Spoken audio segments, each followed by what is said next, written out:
Hey there, and welcome to GamePoints, our weekly little get-together. We talk about recent gaming news. I'm, as always, your host, Stephen Brown, and joining me today is... David. Tonight, David, we have to talk about this massive fuck-up at EA, for lack of a better word, when it comes to the Star Wars franchise. Our old There friend comes. Soulja Boy is at it again, and it turns out there's a whole lot more developers in Sweden than I possibly even come close to thinking. Oh, dude, Sweden's tight. Probably. I have no idea. Maybe. I've never been, I couldn't tell you. But sounds first, go ahead. sounds cold.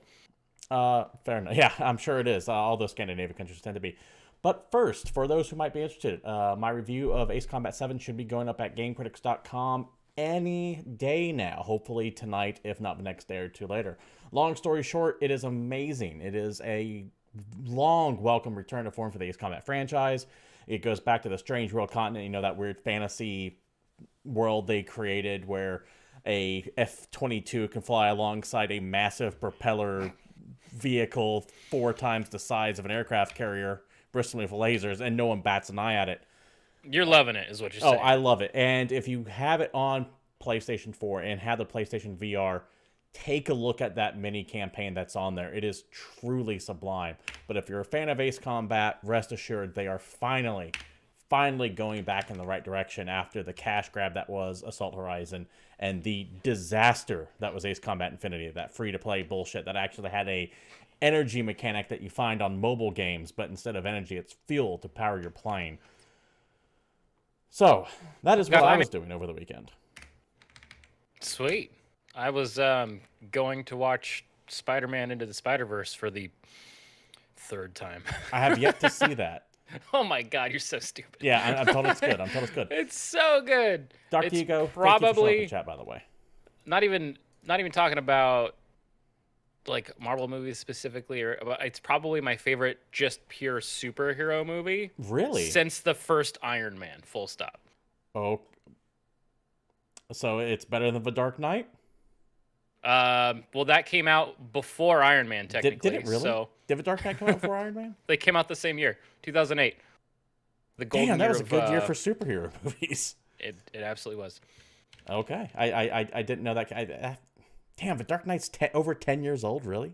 Yeah, I mean, there's a bunch of good superhero movies, but a Jesus. lot of like the Marvel Universe movies that people like require foundation.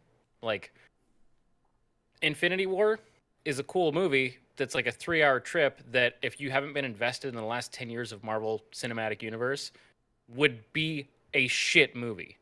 Yeah, If fair you went enough. into that movie blind, it wouldn't be good because you'd have no idea what the fuck's going on, who anybody is, how anybody relates to each other. It's something that could only happen when you have a 10-year universe.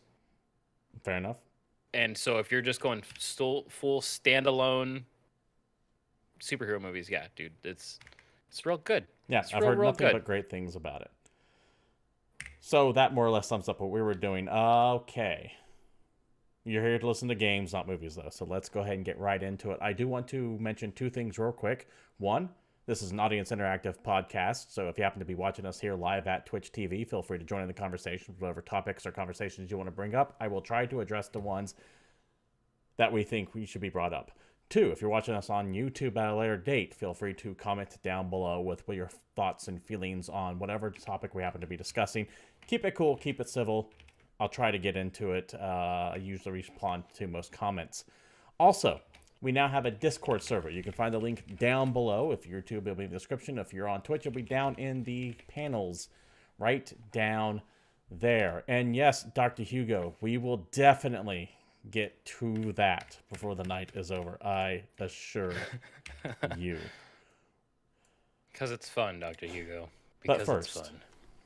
we have to get into this Let's talk about the fucking mishandled IP in the room. disaster that is That is EA Electronic Arts. and their handling of the Star Wars IP. We're going to go to Kotaku for this very first story here. From Jason Schreier. You know him and love him. We all talk about him all the time. EA It's literally the cancels- guy that we anytime we talk about Kotaku, there's a 99% chance that we're talking about a Jason Schreier story. Right.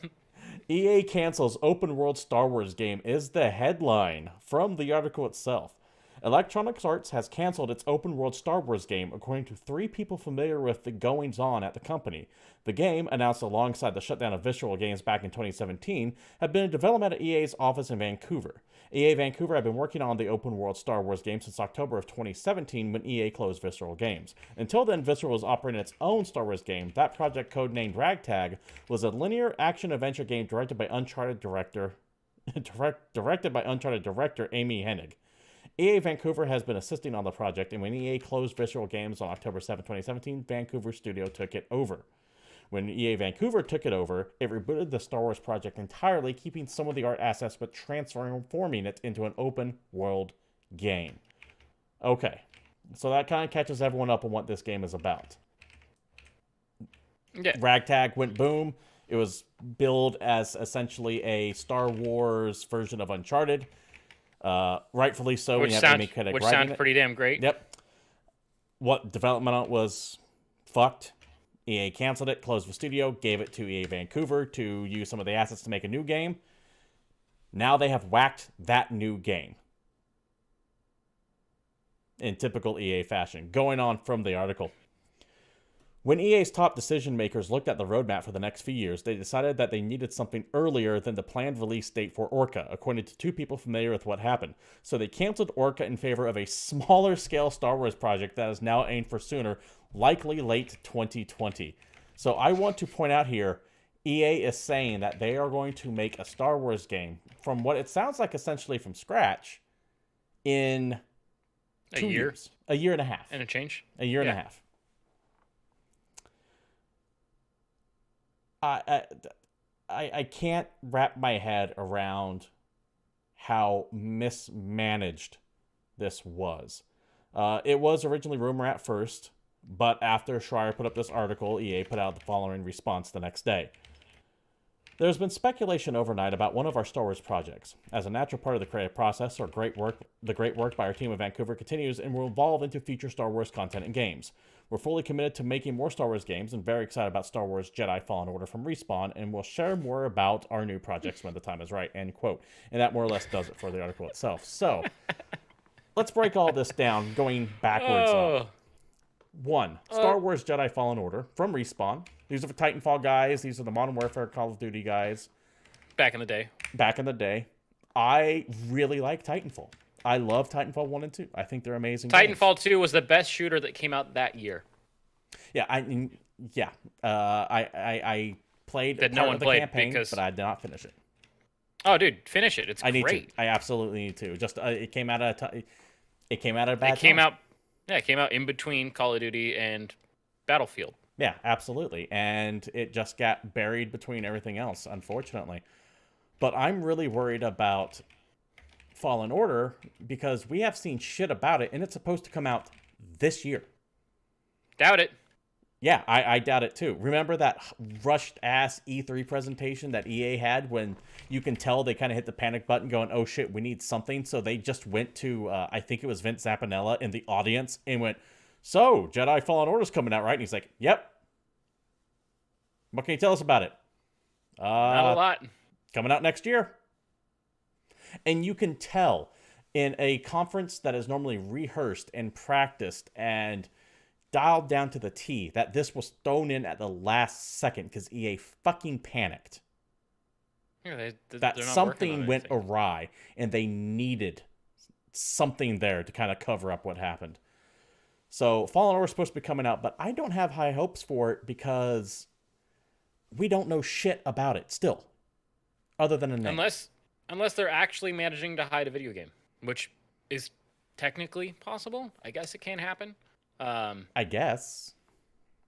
It doesn't seem like what Respawn would do. I feel like we'd be seeing a lot more progress archives. They'd be like, hey, we're Respawn. We're still relevant. This is all the cool shit we do. You guys haven't heard from us in a minute. Here's the awesome project we're working on.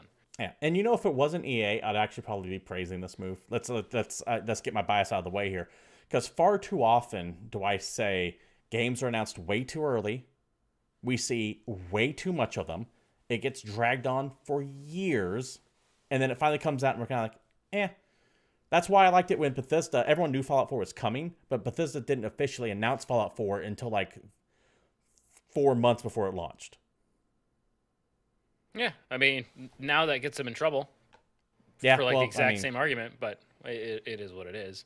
Um, I still think but it's a good move to do, but you have to do it you can right. have a project announced and people can be aware of it without just drowning everyone in media from it. Right. You could always do the Kojima thing and release one cryptic ass trailer, and then a year later release another cryptic ass trailer, so that no one has any idea what the fuck you're actually doing. I'm still of the mindset Kojima needs to go away for a little bit. I don't need to hear any more about Death Stranding until that game is ready to be shown. Yeah, and he wasn't at the Game Awards, No, so I feel like he's aware. He's doing his thing. He's living his dreams. he's living his best destiny. I don't think he plays Destiny. So, the reason why I have, God damn it, the reason why I have this nagging doubt, despite that if it was another studio, I'd be like, okay, cool, keep it under wraps. I trust what you're doing. Is that EA has shown they're not fucking competent when it comes to the Star Wars franchise. I mean, let's call it what it is. This is a fucking embarrassment, right? They've had this. They're in year 5. They signed the exclusivity agreement, the 10-year exclusivity agreement with Disney back in 2013, I believe. They've had 5 years, and in that time, they've made two Star Wars games of note. Both Battlefronts, both of them, Well, I take that back. One of them, and the other one, a fucking shit show that was so bad that it eventually caused the series of events that made Belgium ban loot boxes in their fucking country. Oh yeah, that happened. Thanks guys. Battlefront 2 was the last straw, and that kicked that off. It was so bad that rumor has it Disney called up EA and said, "What the fuck are you doing? Why are major news outlets saying Star Wars is being tied with gambling? Fucking fix it." And an hour later, the star card system of Battlefront 2 was gone. Now, I'm going to once again state that there is rumor, but it's rumor I fucking believe. Because EA, as big as EA is, they are a drop in the water compared to the ocean that is Disney. And Disney can buy and sell their ass multiple times over. So when Disney says, "You're fucking up Star Wars, what are you doing? Stop it," EA jumps to that tune. It's just insane to me because we've had this discussion that Star Wars is a license that can literally print money. Yeah, how do you fuck Disney it got a hold Disney got a hold of the Star Wars license and then pumped out like what 6 movies in the span of 3 years? Yeah. And even the ones that didn't do great still did a lot better than most movies. Yeah, fuck it. Let's compare apples to apples. Naughty Dog, one studio, made, I believe, 3 Uncharted games in 5 years. Or released 3 Uncharted games in 5 years. The development time might have been 6 or 7. And they happened to get one of the heads of that studio to work on a Star Wars game and then told her to fuck off. One studio. How many studios does EA have? All of them, besides all the ones that they've closed because they don't know how to manage shit. We should have gotten one amazing Star Wars game a year from them, at least. And I'm not even talking about annualized bullshit. We should have gotten 2 first-person shooters. We should have gotten an amazing single-player open-world game. We should have gotten a fucking KOTOR 3. Yeah, I was going to say, KOTOR 3 seems like the easy get. But for people who are wanting a Knights of the Old Republic 3, once again, back to Jason Schreier, I'll link his tweet down below. He straight up said that BioWare has tried to make it happen for more than once from what I've heard. No luck. So it's not like these people aren't saying, hey, even the developers saying, we want to make a Knights of the Old Republic 3. EA ain't having any of it. Yeah. And part of the issue, supposedly, is that the entire Disney Star Wars license agreement was made with the prior CEO of EA, and the new CEO doesn't give a shit about Star Wars, and they don't really want to deal with it. Yeah, the new CEO has more or less admitted that he thinks that the deal was a mistake, and that he is far more interested in creating their own IP that they wholly own. And you know what? Fucking more power to you. Because I think EA, when I actually liked them for a little bit, was at their strongest when I can't remember his name, but he said, hey, we're going to invest in new IP. That's when we had Dead Space come out, for example. Yeah. Dead Space came out, and that was amazing. That was a new franchise that changed the landscape. And yeah, Dr. EA has EA damn well should be scared of Disney. They have all the money and power. Like EA, everyone thinks of them as like this big, massive corporation, and they are. I'm not saying that they're not. But once again, you're talking, when compared to the might and terrifying power that is Disney, They can't stand up to the mouse. No, they can't repair firepower at that And magnitude. it really doesn't matter if they like or dislike the license. They still have the fucking agreement. So either like shit or get off the pot, make a goddamn video game, or just give it up. There is this Here, amazing. guys, here's your license back. Fuck it. Give it to everybody. Pull a Games Workshop and let every goddamn studio on Earth make a fucking Star Wars games. We'll have 800,000 shitty Star Wars games, but we'll probably have 2 to 3 fantastic ones a year. Well, look at what they're doing with Marvel. I mean, they didn't sign any exclusivity agreement with any of the Marvel properties, and so what we get one of the best fucking superhero games since Arkham Asylum came out in the Spider-Man PlayStation 4 game. We have Marvel Alliance Ultimate 3 or Marvel Ultimate Alliance 3. Who the fuck saw that coming? Being developed by Team Ninja. Right? And So exclusive on the Switch. Do you Which I'm gonna see play. the good shit we can get when you don't have this exclusivity bullshit? And I made a prediction around Thursday of last week, and it might have been early, and I think it is early. I don't think it's going to come true in the time frame I said. But I set up a time prediction 2 weeks before Disney pulls the license from EA. I don't think it's going to be 2 weeks, now that I stop and think about it. It is going to get pulled before the 10 years is up, though. Yeah, there's no way they're letting them keep that license for 10 years. And they there's want to no- make some money off of this shit. Yeah.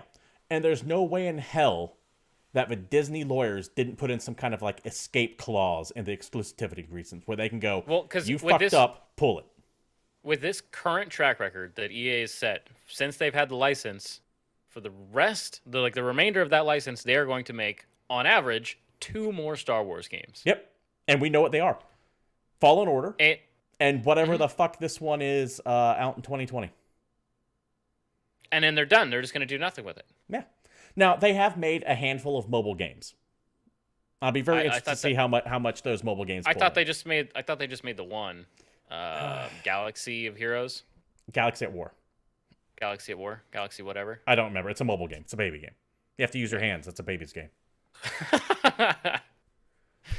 Whatever, man. So here's the thing, though. Disney is very, very protective of their image when it comes to specifically Star Wars.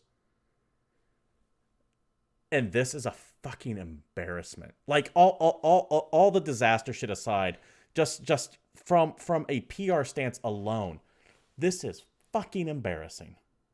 Mm-hmm. There is It this just looks bad. amazing infographic going around that shows a similar time period of 5 years. I want to say it was between like 2002 and 2007 or 2008. And they're like, look at all these Star Wars games that we got when the license wasn't exclusive. And there's some shit on there like pod racing and anything like that. But you also have like Jedi Knight 2, Jedi Knight 3, Knights of the Republic 1, Knights of the Republic 2, Republic Commando, Empire at War, which is an amazing RTS on the computer. By the way, the only bear in Russia. Good to see you. That's a lie, by the way. I know for a fact there are at least 3 bears in Russia. I know for a fact. All right, But dude. good to have you in chat, by the way. Feel free to join in the conversation any way you feel to choose. But yeah, it's a fucking embarrassing shit show over at EA with and the fact that it's not even that if the Star Wars Battlefront games came out and they were bad, that would be one thing. But this constant setback of games that they just cannot get out the fucking door, that alone shows a level of incompetence that I can't even begin to wrap my head around. And I by no means am someone that understands how video games are delayed or made. But I can look at a company that's supposed to be EA, the fucking one of the biggest dicks out there. You guys are supposed to be the cream of the crop here, man. How can you fuck this up? How? It's just great. That they're the company that buys up other companies and then asks them to make a game and then tends to close studios, and somehow they've managed to hold on to this license and give it to a bunch of people and not even let them get the game out before they close them. It's ridiculous, man. I can't get over just how I've never seen an IP so mismanaged before. I'm trying not to be hyperbolic here, but I can't think of and I'm even comparing this like Aliens, like a game a franchise that should be fucking easy to make games for, but at least those games come out. They're bad, but at least they come Even out. when they're bad. Only Bear Rush says friends did a podcast about EA today too. Yeah, this is the absolute biggest story. Jim Sterling was talking about it earlier. Colin Moretti was talking about it earlier on his show.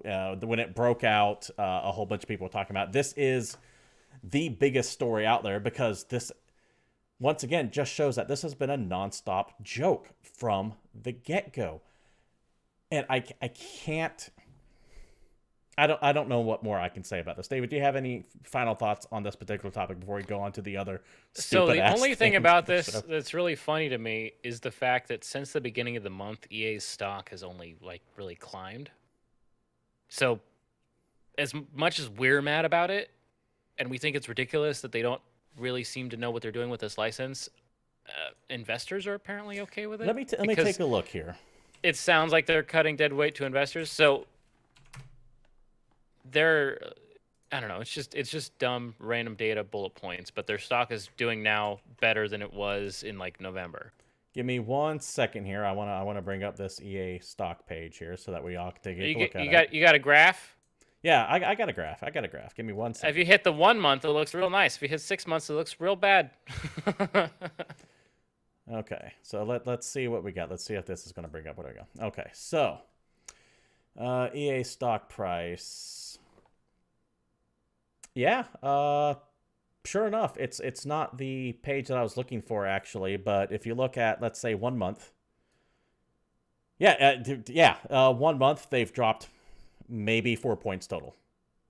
Also, everyone can judge this kid because he uses fucking Yahoo for some goddamn reason. Hey, it's what I have pop up, and I realize that the stream is cutting out. There we go. I am... I don't know. I got nothing further to say on it. Let us know what you think about this EA Star Wars situation down in the comments below, both either in chat or on YouTube if you're watching this later. I'm still of the mindset that before... I'm amending my 2-week prediction because I was like in the knee-jerk fuck EA moment. But now that I've had time to think about it, I think that within a year, Disney is going to pull that fucking license. It's over with and done. Let's see. Let's turn to the comments before we move on to the next topic here. Only Baron Russia says, I mean, Battlefield is one of the only good series that EA has. Yeah. And even then, unless you count all the sport games. So because EA sports games still make the monies. Yeah, let me take both those in order. Battlefield 5, which is the newest one that came out, way underperformed for what EA was expecting. So even though that's a solid series, I like the Battlefield games myself. 5 is not doing too well for them. But to touch on what David here said, their money comes from fucking FIFA. Yeah, FIFA. Not even Madden. Madden makes money, but FIFA makes all the money. True that. It is impressive how much FIFA sells. And us in America, who tend to be blind to soccer, don't realize that the rest of the world is obsessed with it. So FIFA is their big cash cow. But that's really... I mean, they have a couple cash cows, but gamers don't think of FIFA for the most part unless you're already absolved in that. That's just something that comes out every year. Let's see. Dr. Hugo saying FIFA 19 and 18 suck. Only Baron Russia says, okay, guys, what can we do to make Madden good? I don't know. Apparently it's good enough. People keep buying it. Didn't it have like some campaign mode a year or two ago and everybody liked it? There was like a superstar mode or long shot, I think it was called, where you kind of start off as like I want to say a college player and work your way up to a professional. It was a cool idea. People really liked it. Anyways, we're not here to just bash on EA for 30 minutes straight, even though we've already done it for 24. I want to talk about something else equally stupid, but far more entertaining. Oh, dude, let's go from one train wreck to another. Yeah. Remember how a week or two ago we were talking about Soulja Boy? And I really wish I didn't have to learn how to spell this guy's name, but I know how to spell his name now. And how he essentially created this knockoff handheld that was supposed to be playing all kinds of games, and he more or less got sued out into... Yeah, we play all the Nintendo games. Don't worry, they're not going to come after me. This is legit. Yeah. It's super legit. A week later, sorry, guys. It wasn't legit at all. They got mad at me. Yeah, not even a week. A day later, I believe the exact tweet was, I had to boss up, sorry, after taunting Sony. Well, Soulja Boy is back in the game business. This article is via DualShockers. Soulja Boy returns with a new console, and it's a PlayStation Vita knockoff. And if Hell yeah. if you can't see, this is a PlayStation Vita shell. It's Straight great. up. So, Yeah, but dude, it features exquisite craftsmanship and fashion design with a reasonable price, a built-in camera for photo shooting and video recording, supports TV output, can connect TV to play games and watch movies, support PC camera, connect the computer, can use as computer camera. can use 4.3 as computer camera. What? That's 4.3-inch 16:9 HD screen, 480 by 272 resolution. That's right. HD screen. 480 by 272. This is the stats for the fucking PSP in a Vita shell. So, from the article itself, DeAndre Cortez Way, known professionally as Soulja Boy, has taken the world by storm lately through the release of many Soulja brand products. Some of these products were consoles that seem to be direct knockoffs of Nintendo products such as the Wii U and Game Boy. They were removed without a trace in late December 2018 with the assumption of a Nintendo lawsuit. Since then, a brand new Soulja handheld has been listed, and it's a PlayStation Vita knockoff. It is exactly as you said. It is a shell of a Vita with the stats of a PSP, selling for $100. But if you go to this website right here, let me see if I can track its ass down. AliExpress. Okay, yeah. If you go to Allied Express, I'm gonna go ahead and come back to the same place you could buy the old Nintendo one that he made, because it's literally rebranded knockoff Chinese hardware that he's slapped some kind of Soulja sticker on it, and he's selling it for about a 3 to 4 to 5 time markup. Yeah. The funny thing is go to at the AliExpress time and get it for $33. at the time of this podcast, right now, the fucking PSP fake Soulja Boy console is already off of his website. It's gone. His entire website's down, by the way. It makes sense. SouljaWatch.com was his website. Go and take a look at it real quick. See if it's up right now if you're watching this later. But as of an hour ago, when I was checking the show notes, his website has been pulled. So makes sense. His lawyer probably went to him and went, "What the fuck are you doing?" I mean, he had rebranded AirPods. He had just all kinds of weird shit on there. And it's literally just a bunch of Chinese knockoffs that have his logo on them. It's great. You know what's really amazing about this specific PSA, the Soulja Boy Vita, for lack of a better term, is if you go to the AliExpress website and take a look at the pictures there, if you look at the back of the knockoff console, it straight up has the triangle, circle, square, and X design on the back, where you know they just hollowed out the components of a PlayStation Vita and stuck a PSP in. It's Why like not? somehow whatever stolen truck this shit fell off of was just the shell components of a Vita. And they're like, well, we have all the screens from a PSP sitting around gathering dust. Let's throw them together. And yes, Dr. Yu, you are right. This son of a bitch had a hoverboard too. Why not, dude? Make everything. It's great. But yes, as of right now, SouljaWatch.com, that's soul as in the human soul, J-A, watch.com is down. Hey, for all I know, though, it could be because of demand. Oh, yeah, for sure. The Everyone's site could have lining gone up. down because of demand. I don't have an official stance from DeAndre Cortez Way yet explaining why he's fucking ripping off consoles and selling piracy devices. I just need to know if anyone actually got any of his consoles. Allegedly. Allegedly. That's just fucking... This strikes me as a man who might be a little litigious sue happy after he himself is getting sued by everyone. I don't know. Yeah, next stop, Soulja condom. It's like $30 for a condom with his face on the tip, and it fills up in the reservoir. Oh God. It gets more soulful as you come. No. All right. They come on a spike. You slide them off the top. Because they're not very good. Get it? No, I get it. I get it. Okay, we went to a place we shouldn't have. All right. You went to a place you shouldn't have. I was happily making fun of ridiculous Soulja Boy branded products. I blame chat. I'm like fucking Ron Burgundy. I just read what the chat scrolls up. That's fair. All right, let's go ahead and move on to the last bits of news that came out this week. These aren't nearly. Let's talk about something impressive. that wasn't canceled. wait. The other thing. Yeah, David, why don't you lead us off on this one? Hey, you remember Watch Dogs? Yeah, Remember how that game looked really good and then it was less good? yeah. Where are you going Bummer. with this? I'm going to Watch Dogs 2, where Okay. that game looked pretty good and then it was less good, but it did have an interesting little Easter egg in it. Okay, real quick. Oh, Jesus Christ, Baron Russia. Soldier Boy's website is like my dad. Gone. Ooh, Okay, let me pause. Let me pause Too that real, real chat. quick. Watch Dogs 2, in my opinion, legitimately fun game. Cool. Don't spend $60 on it. Get it for like 30. But to me, it kind of did the Saints Row 2 thing a little bit, where Saints Row 1 was like supposed to be this serious GTA clone. And then they went, with Saints Row 2, let's make it a little bit more lighthearted, and actually worked a little bit in its favor. That's what Watch Dogs 2 did, in my opinion. They stopped trying to be dark and gritty and edgy hacker boy, and this went, let's be fun and lighthearted about it. They went Hackers, the movie, instead of Swordfish. Excellent idea. Anyway, Going on. in Watch Dogs 2, there was a little Easter egg where you could find a trailer to like a video game because Ubisoft was actually in the game and you could break into their studio and you could go and watch a trailer. And that was supposed to be for a actual in-progress Ubisoft game that was going to be sci-fi, space, nonsense. Made me think of Homeworld.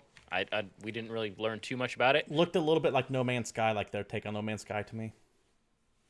Yeah, I think we actually made the assumption at one point that that went on to become Starlink, but we were not correct. Mm-hmm. They were working on something else. And it turns out in a story from IGN that that little teased game has become canceled. Womp womp. We didn't even get to hear about it besides the fact that it was apparently called Pioneer. Yes, from the article itself.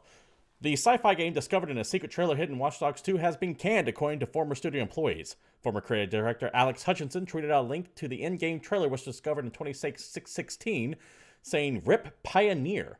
Former Ubisoft animator Jonathan Cooper said a similar tweet. The game was codenamed Pioneer and is reported a space exploration game expected to be officially announced in 2017. And as we mentioned earlier, this was some rumors that it might be what turned into Battle for Atlas, Starlink Battle for Atlas, but that was not to be the case. This was its own independent game. And it sucks because I'm still waiting for that sci-fi exploration game that No Man's Sky kind of promised me, but I never really did got. What I want is, do you ever play Subnautica? I have Subnautica. Fair enough. I Those aren't want the same though. a space exploration game like Subnautica. With minimal, like some crafting, but not a lot. But most of that game is just about exploring shit to figure out what's going on. I just want a really good looking escape velocity, but you know, whatever. Yeah, you ain't getting that. Sorry, man. Not ever. So, Rip Pioneer, we never knew you. And from what I understand, too, is that the development of this game was troubled from the get-go. In fact, when they put that teaser trailer into Watch Dogs, it was really awkward for the team because the scope of the game itself changed dramatically after the teaser was in there. Mm-hmm. So they're kind of like, we fucked this one up. And it sounds like they regret putting that teaser in to begin with. But could have been a cool way to market the game. Yeah, well, it will always forever live as Ubisoft Watchdog Edition's working on project. Maybe by Watch Dogs 3, the main character of that game will get to play it. And we'll see some of it on his TV, you know, in a cutscene. I don't think we've seen the last of Watch Dogs, by the way. I think Probably Watch not. Dogs 3 is going to be coming. I don't have any inside information on that to be certain, despite my Watch Dogs 2 contacts at did Ubisoft. reasonably well, I believe. Yeah, I don't know. I have to look it up. It could have fallen victim to that fall reaping that it was part of when just nothing did well that quarter because it was all sucked up by the other bigger games. I'll have to take a look at it. All right. Next story. And I bring this up solely because of my obsession with a long-forgotten IP, which I will mention when we get to this. Those fine folks over at IO Interactive, you know how they were part of IDOS and they were amicably split from IDOS and Square Enix, and they're not IDOS, from Square Enix, and they were able to keep the Hitman IP, surprisingly. And apparently, from what I understand, didn't pay for it either. Square Enix just went, here you go. Yeah, that was pretty exciting. I know we were really worried about the future of Hitman there for a minute. Well, they're expanding. IO Interactive announces a new studio in Malmo, and I know I am not pronouncing that right because there's like an umlaut above it and all kinds of stuff. From the actual press release here. There's just that one thing. Yeah. We are super excited and proud to announce IO Interactive Malmo. We will expand IO Interactive to join a buzzing game developer community and bring our own unique IO Interactive culture to this amazing town. The new studio will strengthen IO Interactive's commitment to deliver exceptional content to the Hitman franchise, community, and all of our fans. That's the part that I'm a little bit excited about. Furthermore, this will expand our muscles for creating brand new and exciting endeavors, new universes, new franchises. In other words, Malbo, and Copenhagen are one family. So what I am excited about here is that everyone knows IO Interactive for Hitman. Mm-hmm. Some people know them for a series that was but all right, called Kane and Lynch. Ah, dude, I remember that back in the day. I remember them for Mini Ninjas. No, for an amazing game, an alternate history game where Russia invaded America, and you have to lead a resistance group to overthrow the Russians called New York City. Yeah, I'm talking about freedom fighters, and I'm from the makers of Hitman 2. Yes, according to the cover of it, and I believe they actually own that IP still. I believe that's in their warehouse. So to see them expand it with another studio, this means they can keep working on Hitman, which is kind of like their flagship franchise. Mm-hmm.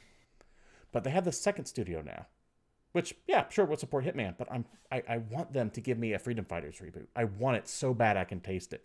This is up there with like Free Space 3 for me and how bad I want this to be reality one day.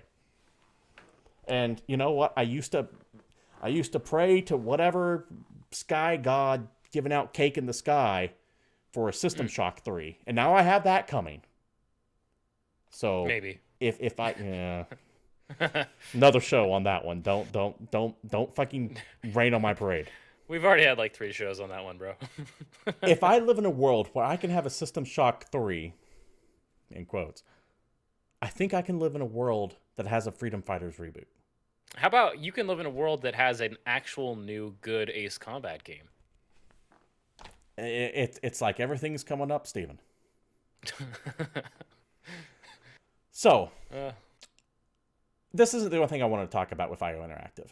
When I was looking at this, yeah, Coco for Tacos, Ace Combat's good. It's good. Welcome to the chat, by the way. Glad to have you in here. I got the links turned off, unfortunately, still. So, route it to me. It's not a problem, man. Not a problem. But anyways, back to the talk I was talking about. I didn't want to just talk about IO Interactive open up a new studio in Sweden. What I didn't realize is just how many goddamn Swedish developers there are that make excellent shit. There's quite a few of them. I have a small list of them here, and by no means is this definitive. I know which one's my favorite. Yeah, I'm sure they did. I'm sure you do. It's probably mine too. But to give you an idea of other developers in Sweden, you have Arrowhead. These are guys that made Magicka and Helldivers. And if you've never played Helldivers, goddamn, is that an amazing co-op game. Yeah, Magicka is a great co-op game, except for the fact that I've never beaten anything more than level 2, because rapidly that game just dissolves into you murdering whoever you're playing it with. Oh, same with Helldivers. Helldivers is essentially Starship Troopers, the video game, but not the Starship Troopers where you're all fighting against the bugs. The first half of Starship Troopers when you're accidentally blowing off your cadets' own heads and you're calling for medic. Avalanche Studios is there. These are guys who did the excellent Mad Max and Just Cause games, and they're also doing Rage 2. By the way, if you have not played Mad Max, it's on Steam for like $5 a lot, and that is an amazing game. I wouldn't say amazing, but it's solid for sure. Fair enough. DICE is there with mixed results. I think DICE as a studio has a lot of talent. I think DICE has a really good-looking engine. Yeah. Fat Shark's there. These are the Vermintide guys who recently got part of their company gobbled up by Tencent. I think a 25% stake in them. I'm not positive. Frictional Games is there. They made Amnesia and Soma, 2 of the most intense horror games I've ever played. Machine Games is there. These are guys that did all the new Wolfenstein games. So the New Blood and the new Colossus and the upcoming, what's the 80s one? I don't know. Youngblood? Youngblood, thank you. Dude, the Candy Crush kids are there. Yeah, I was going to say King is there. These are the guys who do Candy Crush Saga and all the other Candy Crush games. Massive Entertainment, who work on The Division and World in Conflict, an amazing RTS back then. By the way, I might have some Division news in a week or 2 without getting into too many details.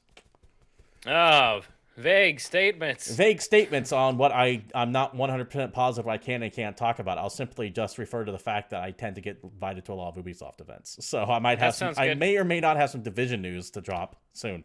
Mojang, they're Swedish. I did. The Remember that Minecraft time they guys. made? Remember that time they made Minecraft, and then that other time when they tried to make scrolls, and then it didn't happen because Bethesda exists. Overkill, they're Swedish. They make Payday. I don't think you can technically list Overkill as a current studio there. Pretty sure they're not going to stay on that list very long. Yeah, we'll get to that story next. And of course, possibly the most important game for us both, company for us both, Paradox. Yeah, dude, Paradox is real good. Who own BattleTech, or who now own Hairbrain Schemes, who make BattleTech and Shadowrun. They make Hearts of Iron, which is an amazingly complex World War II spreadsheet simulator. They make Stellaris, which is possibly my favorite 4X game of all time at this point. I'm willing to go out and They make Crusader Kings, which is a game I have way too much time on because it takes that long to learn how to play it. Yeah. So there's an amazing amount of talent coming out of Sweden. Remember how I was singing the praises of Poland for a long time and how there's just all this like amazing talent in Poland. Same with Sweden. And it's not something I stopped to realize until I started looking at IO Interactive open up. You got stuck into the thought that all the game developers were Eastern or Western, which means they're either in Japan or they're in the US. Yes. Absolutely. And you forgot about Europe as like a whole place where they could do their own shit. And then shit. Ubisoft is kind of off in their own weird thing. They're like French Canadian, and I mean we've all seen South Park. Whatever, dude. Oh man. There is one more Swedish game studio that I want to bring up though. Okay. Do we need to talk about it a lot? Yeah, not necessarily a lot, but we do need to talk about it, and that is Starbreeze. So Starbreeze has had a bit of a rough period. If you recall, a couple of weeks ago, we talked about how they might be going into bankruptcy soon. I know with one, I think their CEO left. Another executive was arrested. I think their offices were raided by their version of the FBI. Starbreeze is in a lot of trouble, and so it should come as no surprise whatsoever that in this press release from Starbreeze themselves, Starbreeze AB is currently evaluating and reviewing the performance of the game Overkill's The Walking Dead on consoles. Starbreeze has decided to postpone the release date from its original February 2019 date. Further information regarding future release will be announced at a later date. So, long story short, what the hell does that mean? That means that a Walking Dead game that kind of came out and no one really cared about anymore because The Walking Dead itself is kind of a not a dead franchise, but a waning one for sure. Don't expect a console port of that anytime soon. Starbreeze, I don't think Starbreeze is long for this world. I think that they, and unfortunately, are going to take Overkill with it. I think that they're done by 6 months from now. Unfortunately. I really liked Payday when it came out, and then it went in a weird way, and I liked it less. Dead by Daylight was also pretty rad. But what are you going to do? So let's see. Coco Tacos in chat actually asked a good question here. He says, do you think that it's the talent that's... Let me start over again. Do you think it's the talent that's all in one general area, or that the devs and publishers have a better relationship than they do here in North America? Coco, what I think it is that the reason why you have a lot of devs in very localized areas is because of tax breaks. That's like if you take the United States as a whole. A lot of developers build in the a lot of publishers have studios in the Silicon Valley of California just because that's where all the tech is at. Which most of them leave because it's so goddamn expensive, which is why there's a ton in Texas and... Yeah, that's what I was going to say, Texas. You have weird little pockets like in Texas. Now, Texas doesn't really have a Silicon Valley, but what they do have is an extremely beneficial tax rate for corporations. So you have like a bunch of people setting up in Austin and in that area of Texas. Same in North Carolina where Boss Key was at. I don't think they exist anymore, but there's a couple other games there as well. Additionally, once you go overseas, I can only imagine it's the same thing. So the reason why Sweden has so many game developers and why Poland has so many game developers popping up in localized locations, probably because the government makes some kind of deal with them to show up to those locations. Canada, for example. Canada, I believe, and I'm not 100% certain on this. If someone knows either in chat or YouTube below, please let me know for sure down below. But I believe Canada has like certain tax breaks for game developers because they want game development jobs up there. I'm That also is pretty why. sure all of Europe is like right next to each other, and that Yeah. they can just go from one country to another, like in a car ride. Yep. Unless you live in the UK after Brexit. Wah wah. Uh, I mean, want for you. I don't know. But That's. I don't want to turn this into a Brexit leave or remain debate because I think we can get. Oh That no! pretty I hard. just make that noise anytime you say something that I don't really have an opinion on. Uh, but that's why you see localization. Whenever you see companies in general tending to localize around certain areas, it all comes down to money, being game publishers or car manufacturers. If a bunch of donut shops or donut manufacturing plants are opening up in one specific area, it's either because taxes benefit them, they're able to do a lot of business cheaper there, or they can like hire people cheaper there. It's always about how much money they can save. So when you're seeing places like Sweden or Poland have a lot of talented development fucking popping out of nowhere, probably because the government's subsidizing some of that cost. Not 100% positive on that, but that's just my feeling. I don't by any means have stats or figures to throw out at you to say, hey, this is what happened. Oh, I knocked my microphone around. So yeah, Also, to answer yeah. that question, that's what I think it is. Also, yeah, Coco, Sony is moving their European HQ from the UK to Amsterdam. I didn't hear that. That's a thing that's happening. Yeah, Sony's moving their UK headquarters so they don't have to deal with Brexit like at all. They don't even want to think about it. So they're just packing up, moving everything. They say no one's losing their job. Now you have to go to Amsterdam. Have fun. It is definitely a clusterfuck for sure. I send me that article. I want to read that. I didn't know that was happening. That's something that I would have brought up on the show for certain if I would have seen it. Okay. Panasonic moved first, I think. Now Sony's doing it. Hilarious. All right, let's go ahead and move on to the final topic. It is yet another update in the ongoing saga that we have been loosely covering for almost what feels like 10 years now. This week on Wardell Watch. Remember how a couple weeks ago Star Control Origins was pulled off of Steam and pulled off of Good Old Games because Paul and Ford, the guys, Toys R Bob guys, DMCA'd the game? Yeah.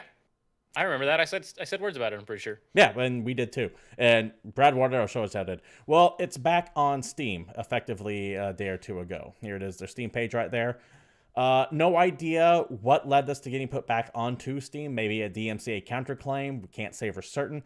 The only information that we're getting is a surprisingly tight-lipped Brad Wardell over on his Twitter says, quote, about when asked about how it got back on Steam, quote, "Nothing I can discuss publicly, unfortunately, other than to say the dispute is Stardock, Good Old Games, and Valve on one side, and Reach and Ford on the other," end quote. So Wardell is essentially claiming that Valve and Good Old Games are on his side of this specific instance, and they may or may not be. I am no longer interested in picking a side on what's going on. I just want a resolution.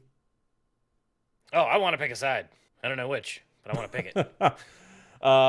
Wardell could be right. Paul and Reach and Ford could be right. I am so confused by this entire I'm assuming, saga. like most other things, all of them are at least a little right, and Yeah, all that's of what I'm them are at thinking, too. least a little wrong. But I'll be sure to put links to the tweet down below because in this situation, I am just refraining from giving my opinion on it anymore. And that's a lie because I'll give my opinion on it sometime like later down the road. Yeah, But dude, as soon as we know more, I guarantee we're going to talk about it again. As of right now, Star Control Origins is back up on Steam. If you want to buy it, go for it. I have played it. It is an all right game. It feels like Star Control. I'll give it that much. All the way down to the fact that it feels like it is from the 90s as well. Yeah, it feels like Urquan Masters, but which may or may not be in his favor in the lawsuit. Either way, David. Copyright the color red. I mean, technically, no. Technically, no. Anyway, David. Yeah. We're not going to have a resolution of this fucking thing for... ever. It's never going to end. So, if I need to play something forever, that means I need games right now to start with. Oh, all right. This segue has fallen apart because I'm so fucking tired of the Star Control nonsense. I can't even bring myself to properly do this. So why don't you just tell me what the fuck comes out this week? We should really stop ending with it and just at the beginning of the show when we're just talking about bullshit say. And by the way, Star Control nonsense still happening. No, you lead with your header. If it leads, it bleeds, or if it bleeds, it leads. You always lead with the big story out the game. No. We should snowball this thing. Let me know in the comments if you think we should snowball the podcast so that it slowly gets more interesting. Anyway, new video games coming out this week. At sundown, Shots in the Dark on PS4, Xbox One, Switch, PC, and Mac. Because sometimes games come out on Mac. This game is weird to me. It's a hide-and-seek based shooter. It's a top-down styled shooter that, I don't know, makes me think a little bit of like a Smash TV, but it's a versus mode where everything's dark. You have a flashlight. Light is your enemy because if you get lit up, then people can see you and then people can kill you. And every single character that you can play as is some kind of time of day pun. There's like dawn and dusk and midnight, and I don't know. It looks like most video games, but it's out. It looks like most video games. Thank you, David. No problem. I know what to get you for your 75th birthday. Most video games, thanks. Also coming out, we have Future Grind for PS4, Switch, and PC. This is a futuristic kind of switch on the... What's that game that's not Excite Bike, but makes me think of Excite Bike every time? Sure, but like the new one. Trials. The Trials games? Trials. Yeah, Trials. Of course, I go back to the goddamn GameCube game. Yeah, good job. It's a futuristic version of that where you can only ride on certain colored lanes and you do tricks. So it's like a mix between Trials and a sports game, and it's about getting combos, and if you touch the wrong rail, you'll explode and you die, and it looks like one of those games that'd be fun for like streaming, speedrunners, stuff like that. Mm-hmm. People are gonna get crazy high scores. And the Soulja Vita has every game on it. If you read Soulja, yeah, all of them, including ones that haven't come out yet. Yep. Also coming out this week, Hong Kong Massacre for PS4 and PC. This game looks rad as hell. Yeah, it's a top-down shooter. For me, it looks like my Hotline Miami Max Payne edition. Yeah, it looks amazing. Take a look at it. It's called the Hong Kong Massacre. I want to pick this up. I might pick this up tonight and play it because I think it just came out. Top-down shooter based on classic action movies. You're out for revenge. It's got brutal cinematic shootouts, and it's got some slow time bullet jumping nonsense in there too. So yeah. I'm going to mention this because you won't, because there is a devoted fan base to this. It's why I added this on here, and that is Senran Karuga Burst Renewal on PlayStation 4 and PC. Yes, David, is an anime titty game. Yeah, that's why I pulled it off my list because I don't really care. But this is. It's not even like when I make fun of JRPGs because I don't understand them. This is literally like the first descriptor for it on Steam is this game has nudity because it's sort of a fighting game. I guess if your fighting games just involve frequent cinematic videos of anime girls losing clothes. The reason why I want to bring it up isn't because I'm a fan of it. I look at it and I go, I'd rather just go watch porn myself. But I bring it up because this has as much of a hardcore fan base as, say, Guilty Gear does. They are comparable in size. From what I've seen. Downright upsetting. One of those games has gameplay and really good gameplay, and the other one, I watched a video on it earlier and it just looks like garbage. All I'm saying is it actually, this isn't like me going up to like one of the random ass H games on Steam and saying, hey, anime breast explosion rape simulators coming out this week. No, this is an actual game that has an actual fan base to it. Sure. All right, you guys enjoy. Have fun. It's not for me. I'm moving on. We also have Demon's Tilt coming out for PC and Mac. This is a turbocharged pinball game. It's a demonic pinball game. Do you remember Devil's Crush? It's got sprites and bad guys and secrets and bullets. It pushes the limits of video pinball. Do you remember Devil's Crush at all? No, are you old enough to remember Devil's Crush? Because that's an old game. That's like I want to say it was an old TurboGrafx game. Yeah, I didn't play that. It was a action pinball game, and I know that sounds weird, but Devil's Tilt reminds me a lot of Devil's Crush. Or Demon's Tilt reminds me a lot of Devil's Crush. In fact, being named that makes me think that's definitely a connection they're trying to go for. Well, there you go, dude. Get your demonic pinball on. We also have Heroes Trials, PS4, Xbox One, Switch, and Vita. Vita games got to be brought up because how many games does that get? This is a fast-paced adventure game. broken into several trials. You played as a shooter. You help siblings to escape. This game, I don't know. It looks kind of interesting. I don't know that I would put a bunch of time in it, but it could be fun. Take a look. Like I said, it's an action RPG, so the graphics kind of remind me of what's that generic 3D Wind Waker game that's like a clone that came out on Switch before Zelda did? Oh shit. It's like 2 words. Something like that.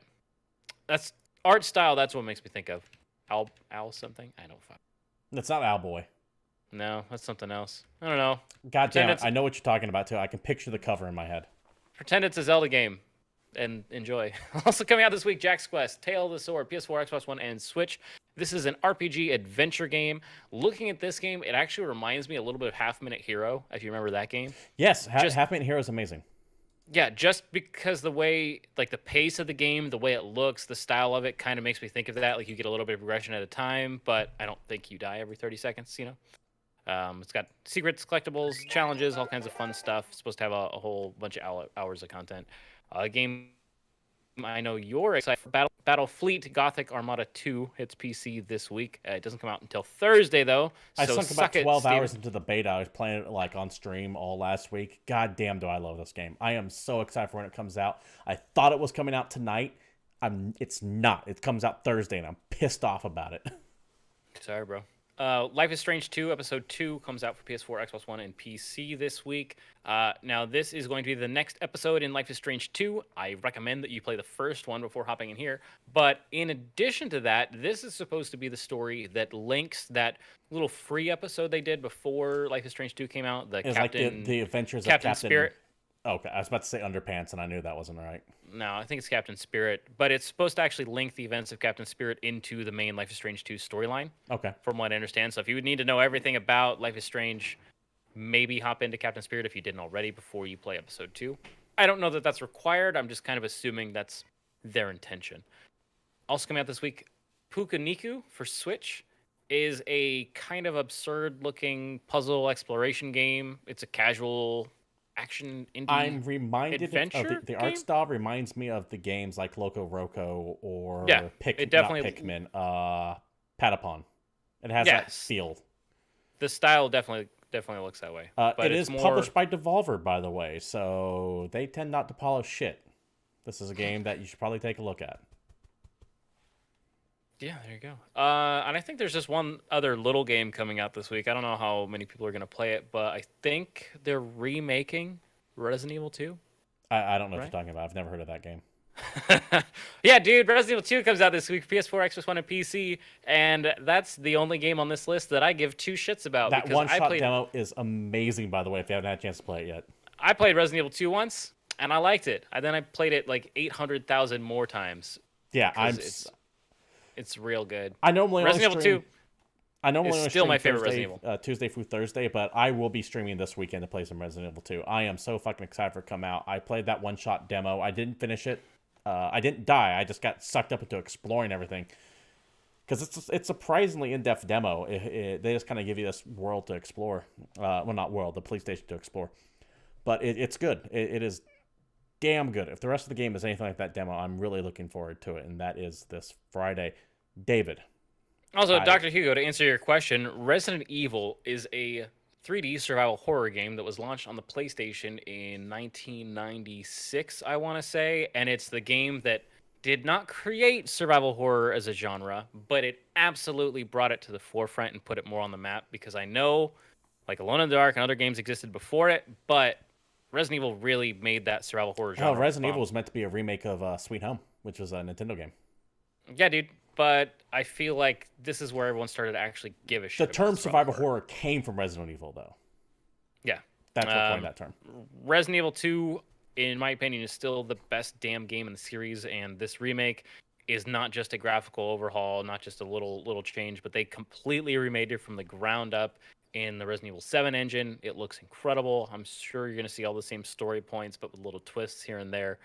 And it's important to point out, it's not first person, though.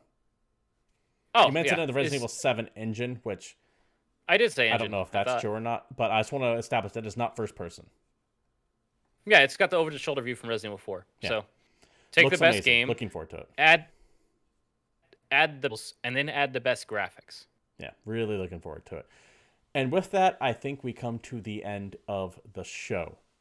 Thank you all for watching. This has been GamePoints episode 158. If you like what you see here and you're watching us here live at Twitch TV/GamePoints, where we stream the show live every 8 p.m.